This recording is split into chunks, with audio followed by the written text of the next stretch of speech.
Welcome, ladies and gentlemen, to a quick test I decided to do after someone claimed that it took 2 ground-to-air rockets to kill a Liberator.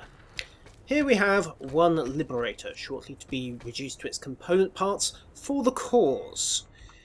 Just to ensure that there is no funny business going on here, vehicles, Liberator, go to my certs. You can see here that I haven't actually bothered to invest in anything like armour or extra hit points, or indeed anything really, except a few extra weapons. So naturally that Liberator is as puny as it's going to get.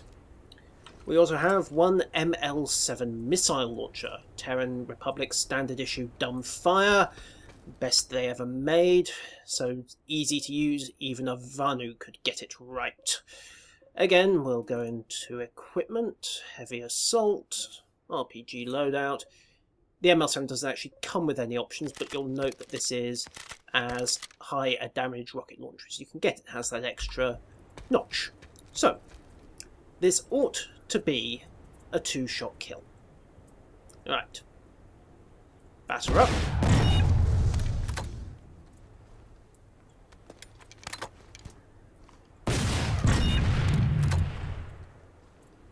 And that's 2. And it doesn't appear to be dead. Maybe I hit it from the wrong angle. Let's go back, go and fix it up.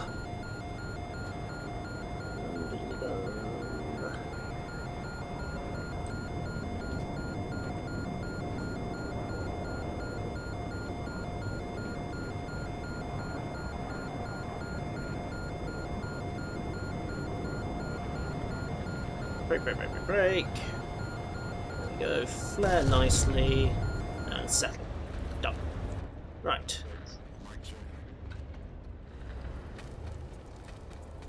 Go and get an engineering kit. Yes, I could probably have landed it closer, but who knows? The way I fly, the way my frame rate tends to go when I'm recording and trying to play this game in anything other than a minimal traffic area, that would probably have ended with a wrecked Liberator, a countdown, and various bad things happen. So let's quickly fix this. Many thanks to iHeat. Way to be, soldier. Always remember to thank your engineers and your medics.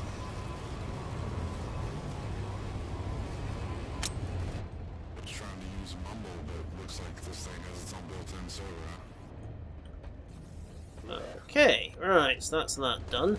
Now let's go grab the missile launcher again. Obviously at this point we will have a fresh reload, so ammunition shouldn't be a problem.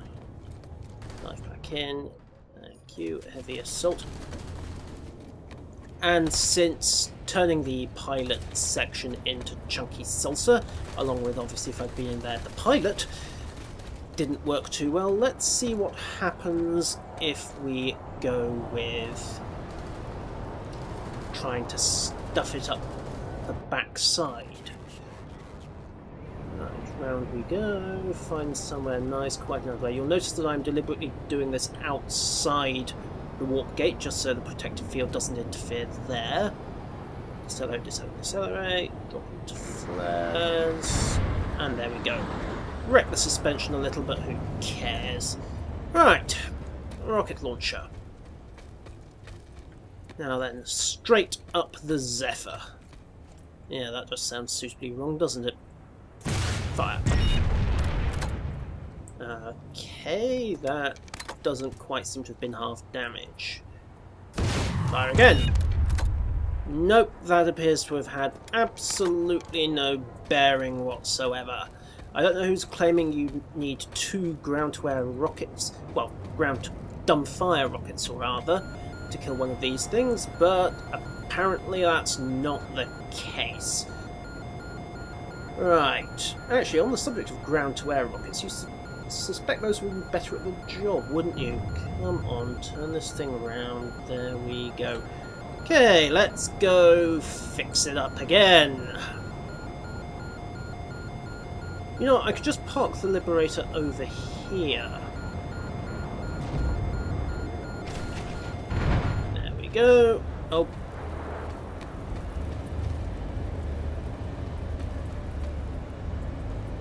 I need better... Why? This thing doesn't have wheels. Why is it... Let's get this fixed. Gentle vertical thrust, swing back to properly level, and settle. And it's still saying, how much does this weigh? What is the coefficient of friction on this surface? And what? Is there some mysterious gravitational field coming from that warp gate bubble? Oh, who cares? Let's just go and get the resupply.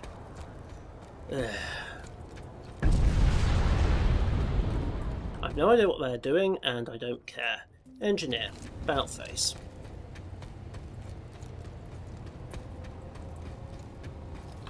Dum diddly dum dum diddly dum dum diddly dum.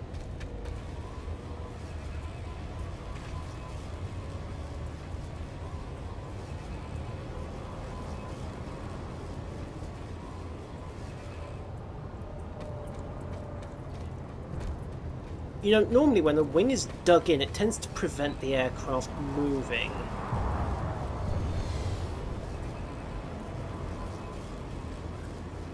Apparently, this is Auraxis. The laws of physics no longer apply. I can only suggest to Sony that they take a long, hard look at the coefficient of friction on the ground. Not to mention, or at least between the ground and aircraft landing gear. Because I have seen this happen with vehicles, but they had wheels, not skids, and the parking brakes have been left off. But that's a different story entirely. Now then, let's see what we can do with a proper SAM launcher. Ladies and gentlemen, I give you the ASP-30 grounder.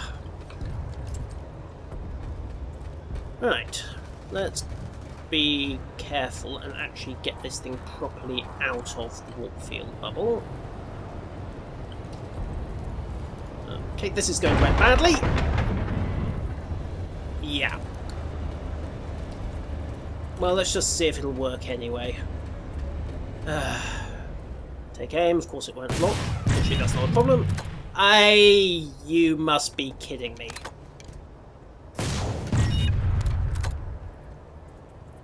This is actually kind of sad.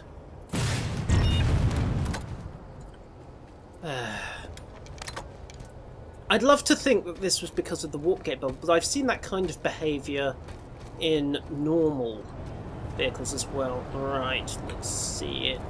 Back it up. No, really doesn't want to know, does it? Yeah, reverse thrust. Nope, not having it at all.